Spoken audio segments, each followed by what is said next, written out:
لا يسأم الإنسان من دعاء الخير وإن مسه الشر فيئوس قنوط ولئن أذقناه رحمة منا من بعد ضراء مسته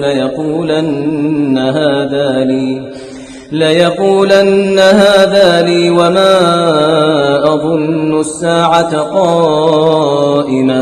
ولئن رجعت إلى ربي إن لي عنده للحسنى فلننبئن الذين كفروا بما عملوا ولنذيقنهم من عذاب غليظ وإذا